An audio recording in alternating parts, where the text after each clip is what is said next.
Рахмет, қыздар. Міне кішкене психологиялық ахуал туғызбалығы. Барлықтарына бүгін сабақта тек қана сәттілік тілеймін. Көшіп, қонып, жүріп, немен айналысты? Мал шаруашылығымен айналысты, иә?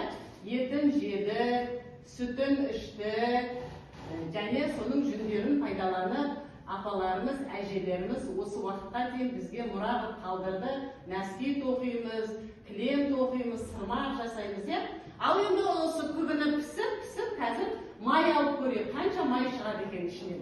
Пісіп өтіңдер, бір пісіп шығамыз. Бір пісіп шықсын. Жарайды, май пісеміз, ішінен қанша май шығады екен? Қазір көреміз. Міне, күбі осылай піседі екен, иә? Күбіні, иә?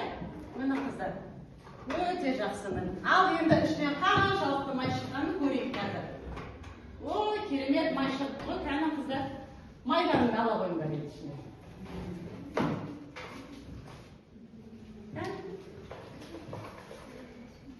Үйлестіріп саламыз, е? Қазіргі заманауи өнердің ол да бір түрі. Жарайсыз? Рахмет, жауабыңыз шығар. Жұп тобынан кім шығар екен, қыздар? Сұрақтарға жауап берейік.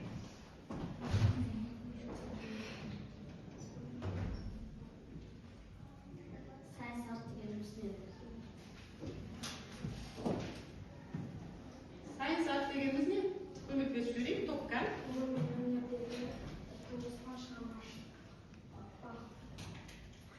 Не дейді?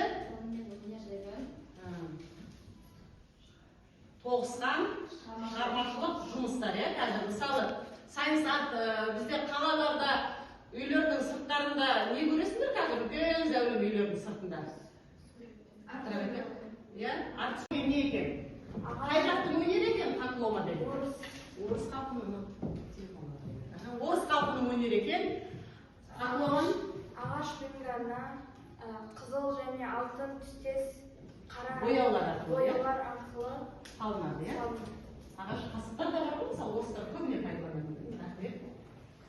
Композиция дегеніміз бірнеше заттардың жиынтығы. Композиция деп атаймыз. Қайдан аламыз композицияны мысалы?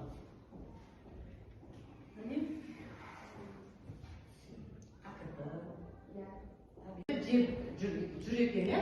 Осы енді біздің қазақ халқының тағамдары айтып отыр ғой, дәруменге бай деп, өте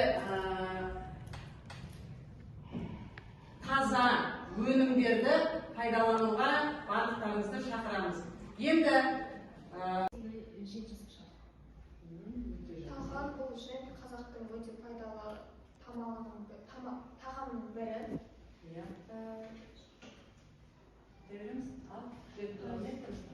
Бұрынғы ата-бабаларымыз Рамазан айында жемчеп, азан кешке тоқ болып жүрген. Тоқ болып жүрген, иә? Жемтің қандай түрлері бар? Неден жасайды мысалы? Жемті кейбіреулері Бидай, тары, көбінесе сармай қосып жасайды. Бидай, тары деді. Неден жасаймыз жемті? Неден дайындайды талқандар? Кейбіреулері тек сармай қосады. Жоқ, жемтің өзі неден дайындайды? Жаңа бидай, талқан, тары дедіңдер ғой, тарыда неден жасауға болады екен? Ең алдымен ысқан талқандарына қол үстіне сармайды қосып, және сгущенканы қосып, мейізбен араластырып осындай және шығарды. Оған соң тарда мейізбен тәсемдеп, тарелкаға қойдық. Дұрыс. Ал енді жемтің пайдасын айтайықшы. Жемтің пайдасы адамға қуат беріп тұрады. Қуат беріп тұрады. Оны көбінесе Рамазан айында сәресінен жеуге болады. Қатты айтамыз. Бұны Рамазан айында сәресінде, азанғы сәресіне жеуге болады.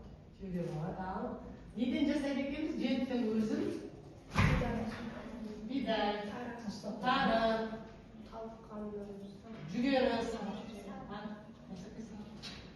жүгері, тары, бидай, осылардан жасайды екенбіз, иә?